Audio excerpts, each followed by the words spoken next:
Tunasema tena shalom. Yawe wa Abraham, Yawe wa Israeli, Yawe wa Yakobo, Yawe wa manabii za kale. Abariki wapendwa wasikilizaji wetu wa kipindi hiki, kipindi cha ujumbe wa wakati wa mwisho, ujumbe uliohubiriwa na Nabii William Marion Branham kwa kuandaa ujio wa Bwana wetu Yesu Kristo wa mara ya pili. Leo kwa neema ya Mungu nitawazungumzia juu ya mariage. Chaque fois wakati tunazungumza juu ya ndoa, na lazima tuzungumze juu ya divorce. Kwa nini niliongozwa kuwazungumzia juu ya mariage leo? Ni kwa sababu ya question yenye nilipata, na ile question ni question yenye inahusu maandiko matakatifu, na nikasikia Roho wa Mungu ananiongoza niweze tena kugusia kwa kina, entrer en profondeur ou toucher profondément à ce qui concerne le mariage et le divorce. Voici la question qui nous a été posée. Swali ambalo tuliulizwa ni kuhusu mwanamke mwenye kuwa katika unyumba, lakini anajikuta kwamba yeye ana uzazi lakini mume wake hana uzazi. Manake ça peut être vice versa, mwanaume iko na uzazi lakini mwanamke hana uzazi. Sasa huyu dada akaniuliza swali, je, yeye anaweza endelea kuvumilia katika unyumba wake aishi na mwanaume mwenye hana uzazi na yeye iko na kizazi, anaweza kazala?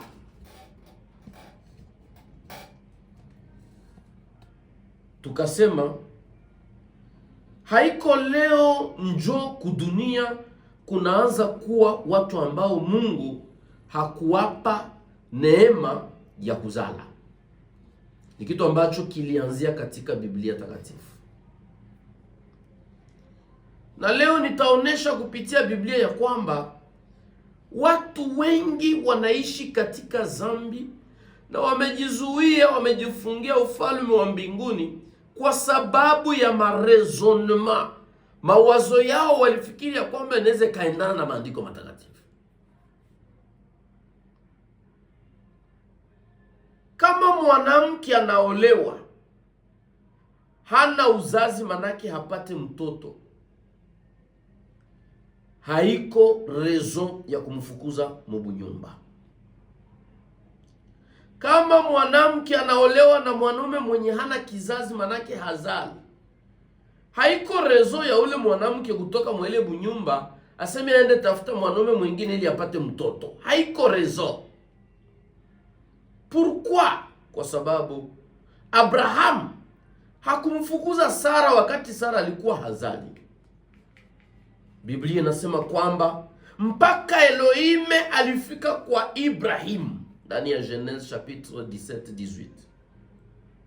Ibrahimu akamwambia Elohime, mimi umeniima mtoto, ni Eleazari wa Damasi ndiye atakuwa héritier wangu.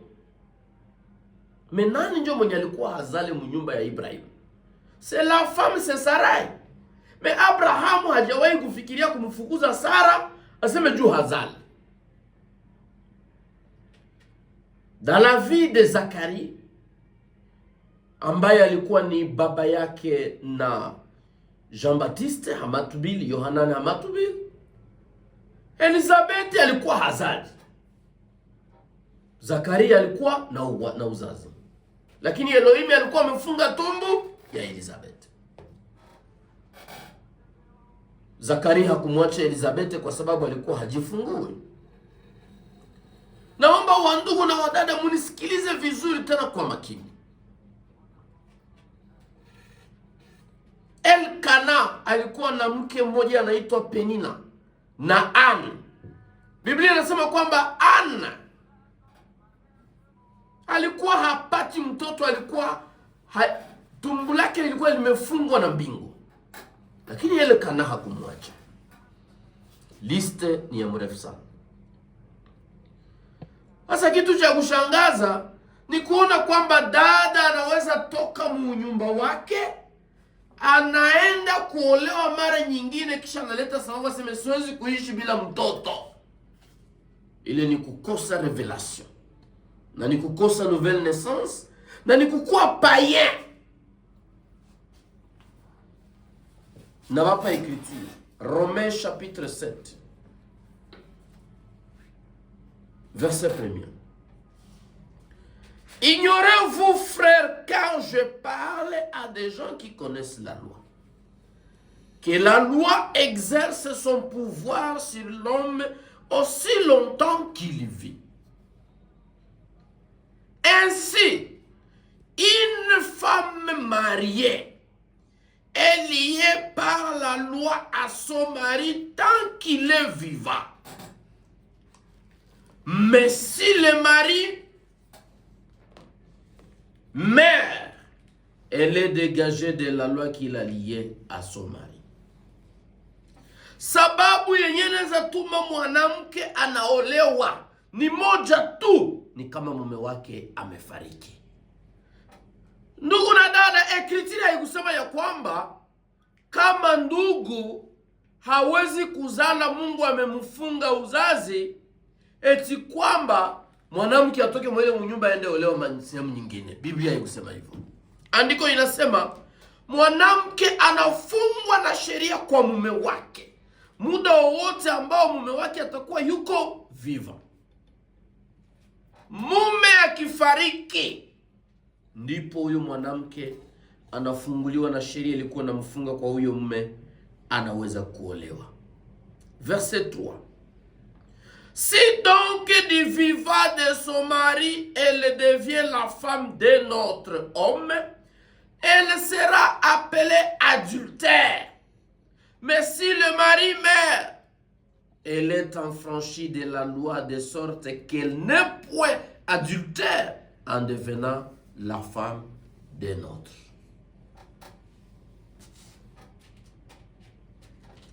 Andiko inasema ya kwamba huyu mwanamke hawezi kuolewa wakati mume wake angali hai. Akiolewa, andiko inamuita nani? Mzinzi, adultère. Mwanamke mzinzi hawezi kurithi ufalme wa mbinguni. Na wazinzi na washerati ni Mungu mwenyewe ndiye atawahukumu. Nabii Branham amemurevelation juu ya ndoa na talaka. Alioneshwa na mbingu ya kwamba hakuna mwanamke miongoni mwa wake za Daudi au miongoni mwa wake za Suleimani angeweza kuwa na zaidi ya mume mmoja. Hakuna. Asa we dada leo uko mbunyumba bwa pili, uko mbunyumba bwa tatu, na padri na pastor wako na evangeliste wako anaendelea kudanganya kwamba utaenda mbinguni. Maombi marefu sana, sahau mbinguni.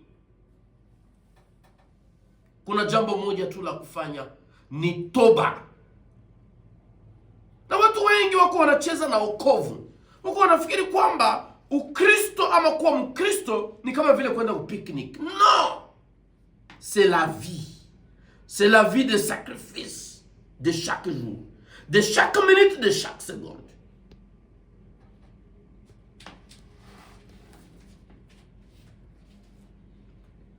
Paulo iko très clair, Romains chapitre 7. Anakuambia wewe dada, tu es lié à ton mari. Matthieu chapitre 5, le verset 32. Ninyi wandugu ambao mko na bidii na audace ya kuwa wake za watu wengine, uko chini ya laana, tena laana kubwa iliyoko dunia. Ainsi dit le Seigneur.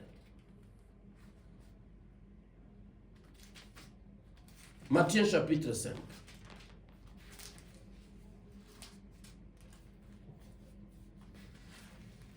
Le verset 32.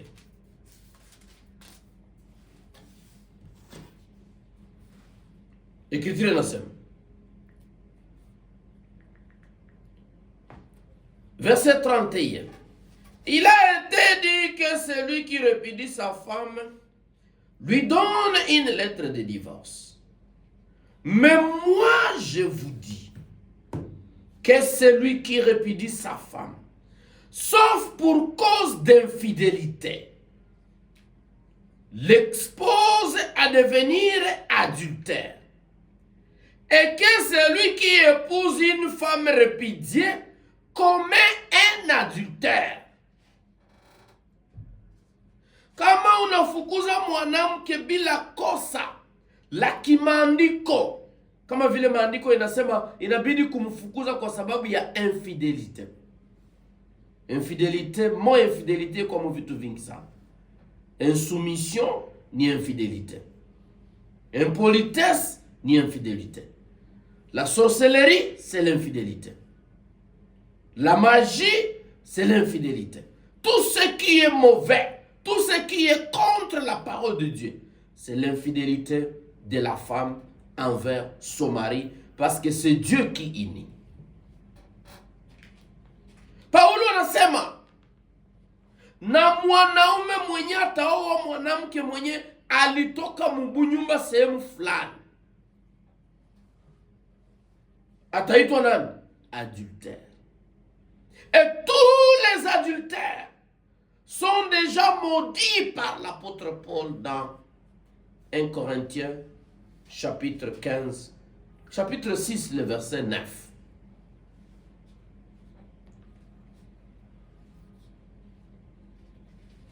Maekritiri ziko mingi ambazo tunaweza kubatajia ndani ya maandiko matakatifu. Dans 1 Corinthiens chapitre 7, le verset 12. Apôtre Paul anaonyesha ya kwamba mwanamke akitengana na mume wake abaki yeye mwenyewe bila kuolewa. Maana wewe dada ambao uliachana na mume wako, aseme juu mume wako hazale, ilibidi ubaki wewe mwenyewe bila kuolewa. Ukitaka kuolewa, usubiri mpaka siku hiyo bwana atakufa. Na ukipata bahati mbaya, wewe unakufa mbele yake, maana bia ndoa binaisha. Juu hakuna kwenye wanaandika kwamba inabidi bwana akufe mbele ya bibi. 1 Corinthiens 7, verset 10. À ceux qui sont mariés, j'ordonne, non pas moi, mais le Seigneur, que la femme ne se sépare point de son mari. Dada, hauna sababu ya kutengana na mume wako aseme hana uzazi. Hauna, hiyo sio sababu. Ule ni Satan iko na kuinspire. Ni esprit ya adultère, esprit ya prostitution. Ndio iko na conduire. L'Écriture dit, c'est ainsi dit le Seigneur, que la femme ne se sépare point de son mari. Si elle est séparée, qu'elle demeure sans se remarier, ou qu'elle se réconcilie avec son mari, et que le mari ne répudie point sa femme.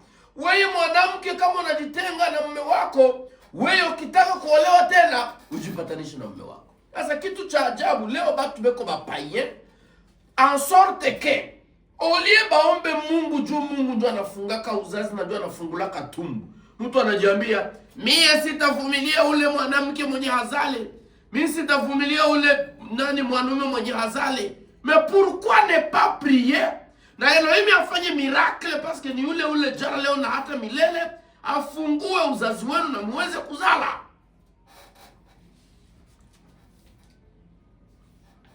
Wakati tunarudia maandiko matakatifu, tunakutana kwamba hakuna katika Biblia mwanamke ambaye angeweza kuwa na zaidi ya mume mmoja katika maisha yake.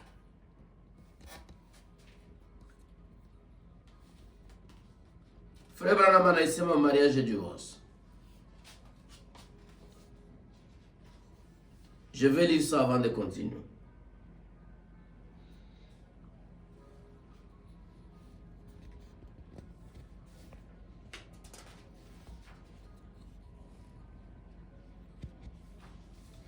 Paragraphe 185. Matthieu chapitre 5, 32. Je voudrais que vous remarquiez cela pour appuyer cette idée de un et de plusieurs. Commençons au verset 31. Il a été dit aussi, si quelqu'un répudie sa femme, lui donne une lettre de divorce. C'est Jésus qui parlait.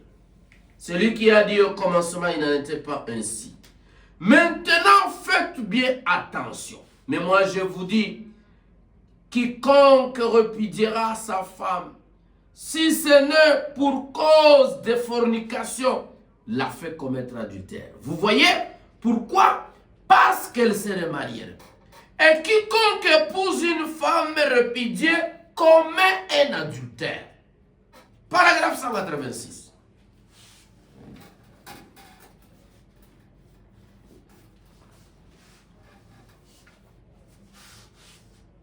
Vous voyez, elle a un mari vivant. Voilà. Cette femme a un mari vivant. C'est pourquoi aucun autre homme ne peut l'épouser. Peu importe ce qu'elle fait et qui elle a un mari en vie.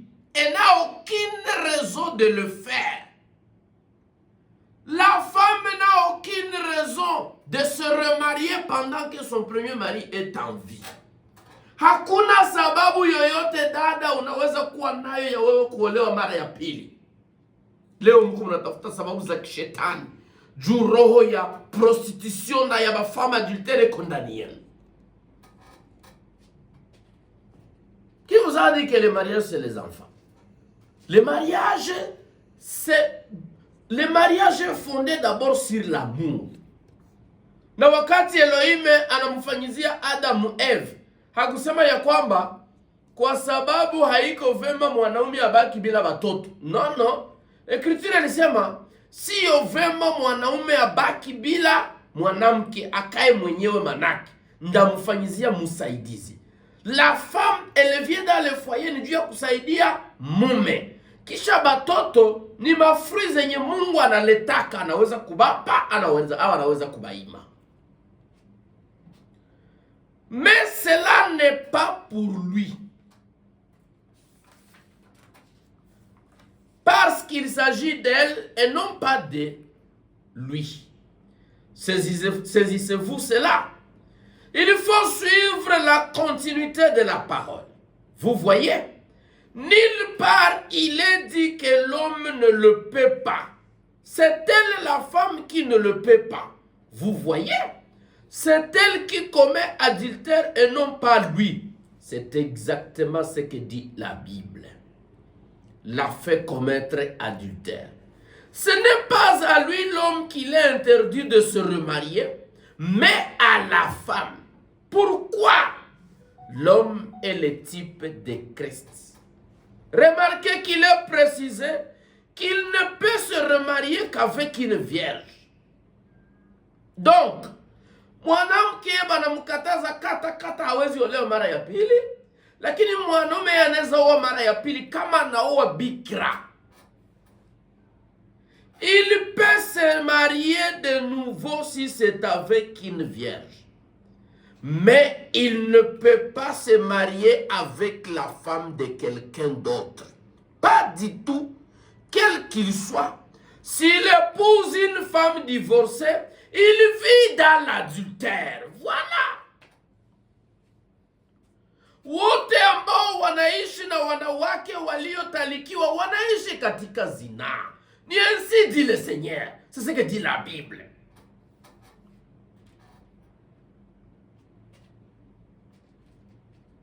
Peu importe ce qu'il est, ou qui il est, ou quel qu'il soit. S'il épouse une femme divorcée, il vit dans l'adultère. peu importe qui il est. La Bible dit quiconque épouse une femme répudiée vit dans l'adultère. Voilà. Pas de femmes divorcées. Donc, la vraie église, le vrai pasteur ne bénira jamais le mariage d'une femme répudiée. Si son premier mari ou son précédent mari est encore vivant.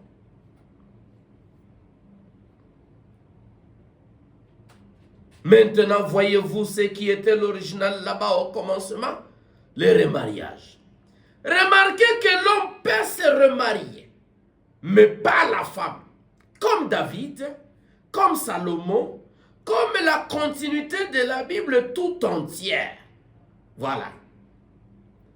C'était pareil avec David et tous les autres. Voilà. Ninyi wandugu na wadada ambao mko mnaingia makanisa zenye watu wako wanapiganisha ndoa iliyoingizwa na Mungu mwenyewe, poligami. Tokeni mule ni Babylone. Dunia ya machafuko. Confusion sur confusion. C'est Dieu qui a institué la polygamie. Et ici, je vais vous expliquer par la grâce de Dieu deux périodes. Le commencement et après le commencement. Frère Branham dit,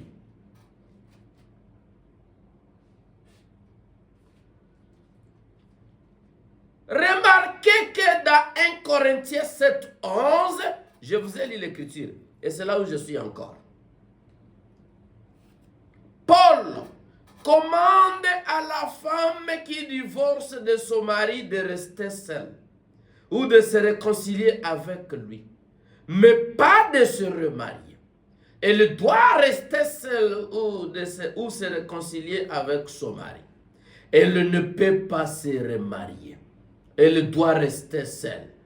Mais remarquez que Paul ne l'a jamais dit au sujet de l'homme. Vous voyez? Vous ne pouvez pas faire mentir la parole. Après le commencement, la loi du sexe fit la polygamie.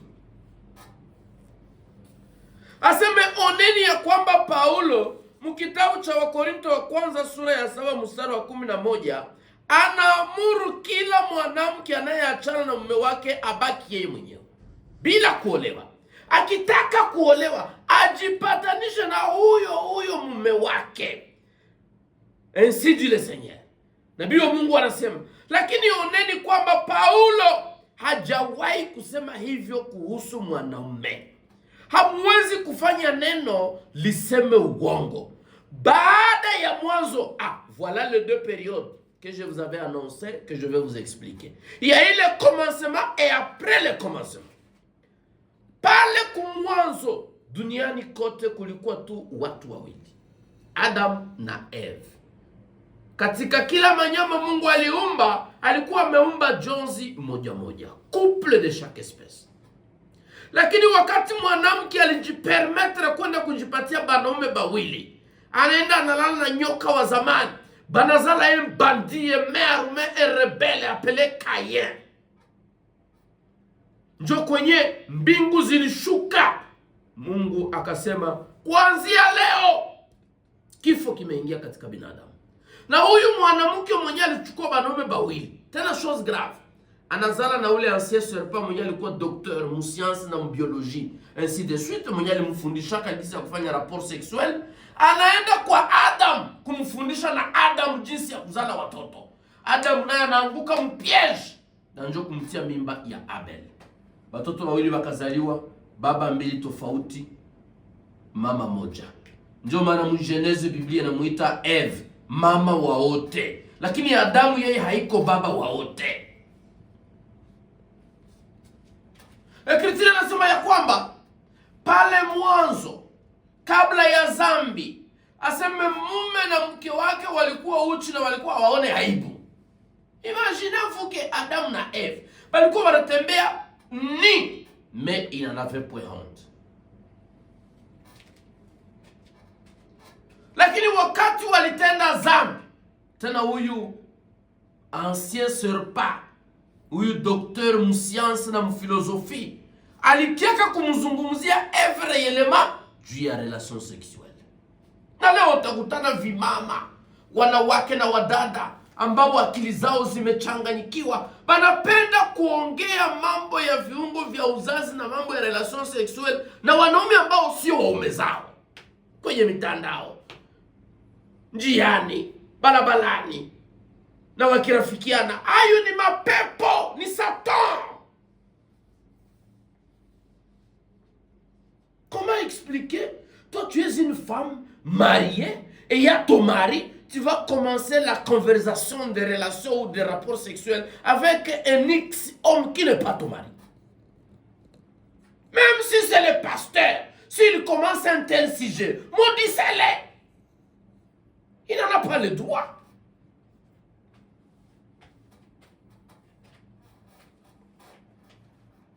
L'immoralité. Qu'est-ce que nous vivons aujourd'hui? Qu'est-ce que nous voyons aujourd'hui? Na wengine walishakuwa na matelefone hizi ma Android. Ma conversation satanique, souillée, trop sale. L'Écriture dit, Dieu lui-même jugera les débauchés et les adultères. C'est ainsi dit le Seigneur.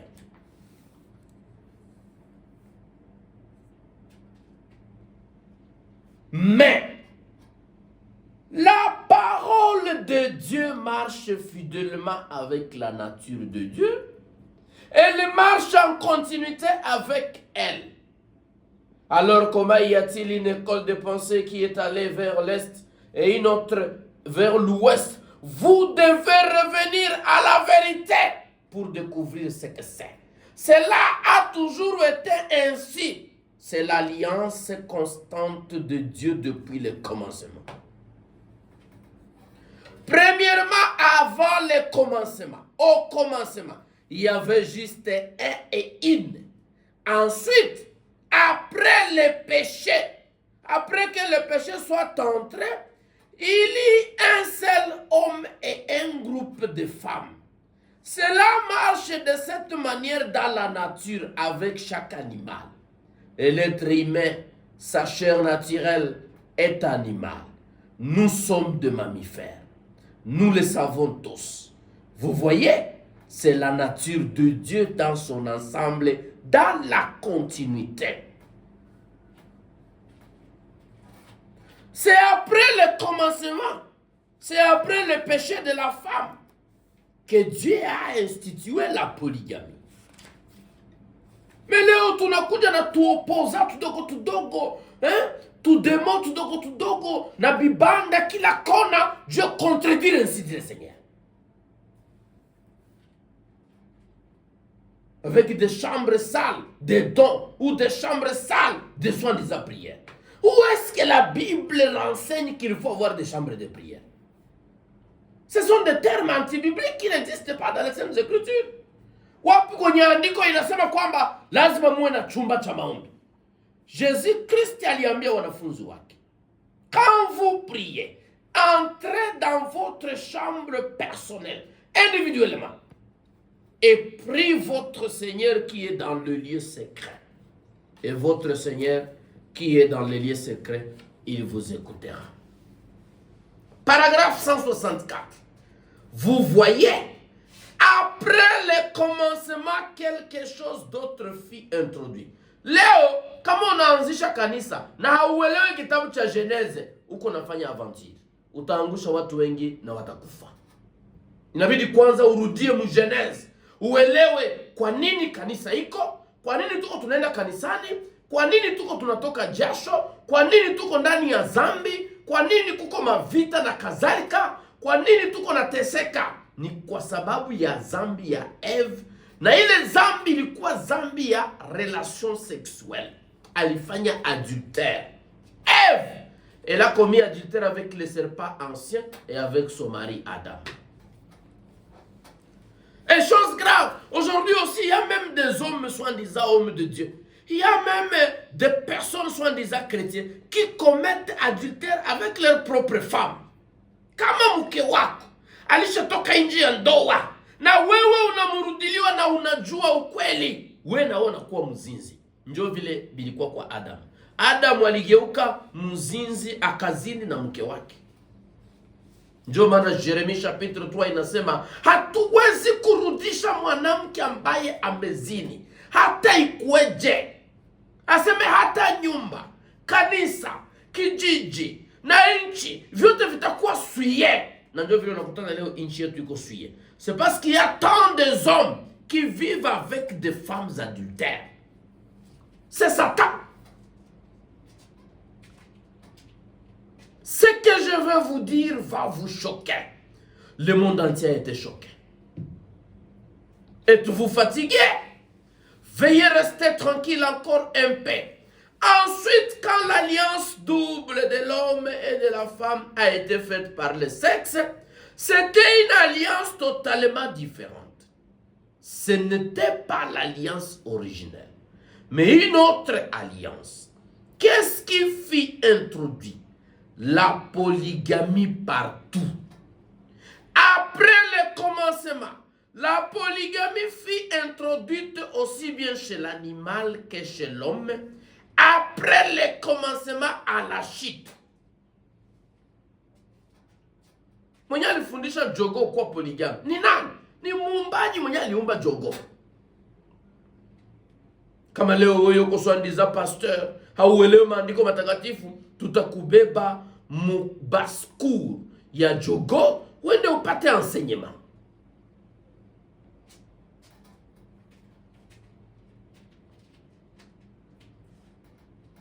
Ça 65. Dieu, pas Satan, Elohim, le Dieu des Hébreux, en second lieu, a établi une nouvelle nature par le sexe. Voilà. Mungu, établissement yake, ni établissement alitia kupitia viungo vya uzazi. Dieu avait créé la première nature sans le sexe. Ça veut dire quoi? Ça veut dire Adamu na Eve, Mungu alibaumba bila kutumia viungo vya uzazi. Habakuzaliwaka kupitia viungo vya uzazi Adamu na Eve. Non, c'était la première nature. Croyez-vous cela? Même les couple zote zilikuwa kudunia za manyama. Hazikuzalanaka, iliziexiste kudunia. Ilikuwa ni nature ya kwanza ambayo ilikuwa ni takatifu. Maintenant, il y a une nouvelle alliance avec la nature. Donc, nous aujourd'hui, nous sommes dans la nouvelle alliance. Donc, hakuna mtu kudunia mwenye aliparticipe ku première période ambayo kulikuwa eternite. Isipokuwa ni Adam tu na Eve ndio wenye waliparticipe ku première alliance na seconde alliance. Shie tuko produit yenye ilizaliwa direct mu deuxième alliance kupitia viungo vya uzazi.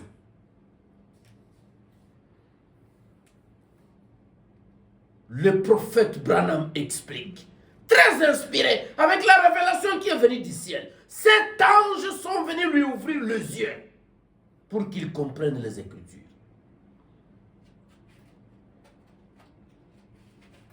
Maintenant, il y a une nouvelle alliance avec la nature. Il a institué un autre ordre par le sexe. C'est la seconde alliance. Dans la seconde alliance, voici ce que Dieu a institué. Un mâle et de nombreuses femelles. Katika maumbili yake, ndani ya agano la pili, kupitia viungo vya uzazi, yeye sasa ameweka asili mpya, ni dume. Dume, iwe dume ya nyama, iwe dume ya binadamu, iwe dume ya ndege, iwe dume ya samaki, ni dume moja na jike wengi.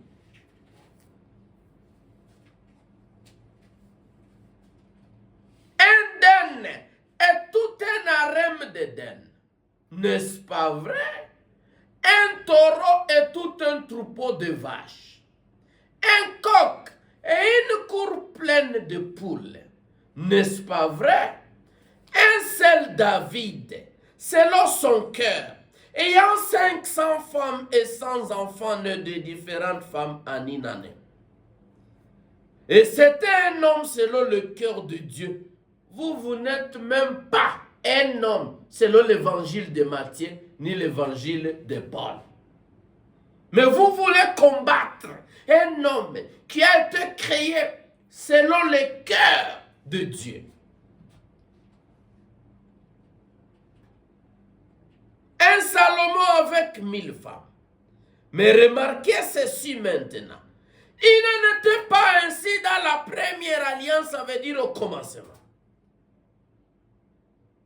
Mais, maintenant là, nous sommes après le commencement. La femme ayant fait cela devient ensuite exactement ce qu'elle est aujourd'hui. Vous voyez? Ndugu na dada, kama mchungaji wako hakuelezee kwamba tuko baada ya mwanzo, ni mwongo. Na kama anakudanganya, aseme alikuja na neno la kurudisha pale kumwanzo, anadanganya. Wote rudiaje kumwanzo mpantalo na chemise na sous-vêtement na sengle. Wakati kule kumwanzo Genèse 2, Biblia inasema Adam na Eve walikuwa uchi na hawakuona haya. Mimi niliambia wafo pasteur, kama wewe unataka kuramene batu pale kumwanzo, wewe ujianzie yako kutosha pantalo, utoshe na veste na chemise, utembee uchi, ulimwengu mzima ione kwamba umerudia pale kumwanzo. Ils ne font pas mentir, tromper le peuple de Dieu. David, le roi qui représentait Christ, gardez bien cela dans votre pensée. David représentait Christ. Croyez-vous cela? Christ s'assurera sur le trône de David dans le millénium. Et c'est David, un homme selon le cœur de Dieu, avait 500 femmes. Comprenez-vous ce que je veux dire? David avec ses 500 femmes, et Salomon avec ses 1000, et Salomon est le fils de David dans le domaine naturel. Mais il représente Jésus-Christ, le fils de David, dans le domaine spirituel. Or, dans ces cas-là, c'était la vie naturelle par le sexe. Ici, ça sera celle qui est spirituelle, créée. Pourquoi créée? Voyez-vous, c'était comme ça au commencement, mais pas maintenant, dans cette vie que nous vivons maintenant. Remarquez ceci, ne le manquez pas. Ne le manquez pas maintenant, mes frères et sœurs. Gardez-le profondément dans votre cœur. Aucune de ces femmes, parmi les femmes de Salomon, 1000, parmi les femmes de David, 500, ne pouvait avoir plus de maris. L'homme est la création originelle, pas elle. Aucune de ces femmes ne pouvait avoir plus de maris. Mais un mari pouvait avoir 1 millier de femmes. Cela, c'est ainsi dit le Seigneur. C'est ce que dit la Bible. Vous vous enseignez quoi? Ni mnafundisha kanini na mnafundisha na vitabu gani? Watu wengi wamekuja katika Ukristo na wengine hata kuingia katika ujumbe, lakini balibaki na mbegu za Roman Catholic. Kwa sababu ni Papa wa Roma ndiye alikuja kugombanisha ndoa iliyowekwa na Mungu katika maumbili yake, na akaanzisha homosexualité na bapédophilie na balesbienne depuis Rome. Et moi je vous dis frère, l'apôtre Paul, il était en Rome. C'est là où il a condamné les homosexuels. Et frère Branham, Dieu lui a montré que il va bombarder le Vatican. Il va bombarder l'Amérique. C'est ici dans Romains où l'apôtre Paul, il était en Rome en train de condamner ces choses-là. Romains. Chapitre 1er. Le verset 25. Verset 23. Et ils ont changé la gloire de Dieu incorruptible en image représentée. L'homme corruptible, des oiseaux, des quadrupèdes. Je vais reculer pour que vous compreniez très bien.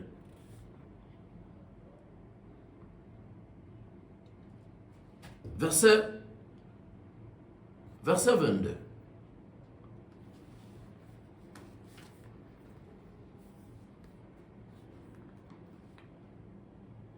Oui, verset 22.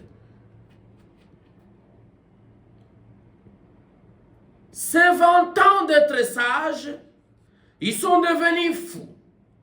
Et ils ont changé la gloire du Dieu incorruptible en image représentant l'homme corruptible, des oiseaux, des quadrupèdes et des reptiles. C'est pourquoi Dieu les a livrés à l'impureté selon les convoitises de leur cœur, en sorte qu'ils déshonorent eux-mêmes leur propre corps. Ici, c'est à Rome. Donc, les païens va lui rendre nul et vaine la gloire du Seigneur. Wakaanza kujiwekea masanamu. Paulo sasa alifika Roma, alikutana masanamu kila kona. Baave Maria, sanamu za Maria, misalaba miekundu na kadhalika, vitu vingi sana vya kishetani. Paulo anasema Mungu alibalivre kuuchafu kulingana na tamaa za mioyo yao ili wao wenyewe wachafue mili zao. Et qui ont changé la vérité de Dieu à mensonge. Wao ambao walibadilisha kweli ya Mungu kwa uongo. Et qui ont adoré et servi la créature au lieu du créateur. Na walitumikia na kuabudu kiumbe kuliko waabudu na kutumikia Muumba, qui est béni éternellement. Amen. C'est pourquoi Dieu les a livrés à des passions infâmes. Car leurs femmes ont changé l'usage naturel à celui qui est contre nature. Wale wake zao walibadilisha maumbili ya kawaida kuwa maumbili sio ya kawaida. Et de même, les hommes abandonnant l'usage naturel de la femme. Wanaume wakaacha hata kuoa wanawake. Qu'est-ce qu'ils ont fait? Se sont enflammés dans leurs désirs les uns pour les autres. Bakageuka ba homosexuel. Bakajienflamme katika tamaa zao na kuanza kuoa wanaume kwa wanaume. Homosexualité ilianzia Rome. Pédophilie ilianzia pale pale. Ba homosexuel. Machafuko yote ilianzia kule. Na Mungu iko fashe. Nabii Branham anasema ya kwamba aucune de ces femmes ne pouvait avoir plus de mari. L'homme est la création originelle, pas elle. Aucune de ces femmes ne pouvait avoir plus de mari, mais un mari pouvait avoir un millier de femmes. Cela, c'est ainsi dit le Seigneur. C'est ce que dit la Bible.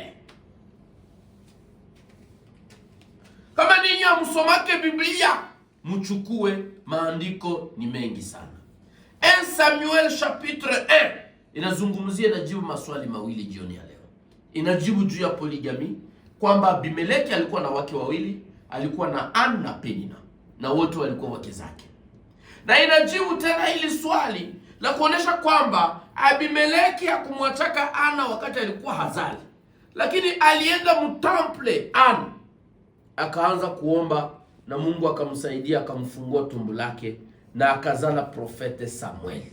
Manake weye kama ni kwa kukosa imani kwa sababu umeingia katika maisha machafu, ndio maana unaanza kukrema masababu.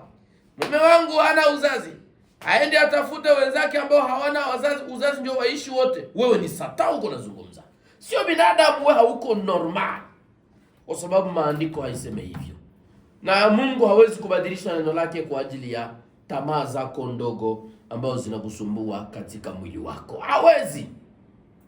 Paulo wakati anafika Roma anakutana desordre, mchafuko. Déjà au temps de l'apôtre Paul, sodomie ilikuwa ilishaanza kule Roma. Na ndiyo maana ce sont les Romains, leur gouvernement, ni wao ndio waliua mitume wote mu Biblia.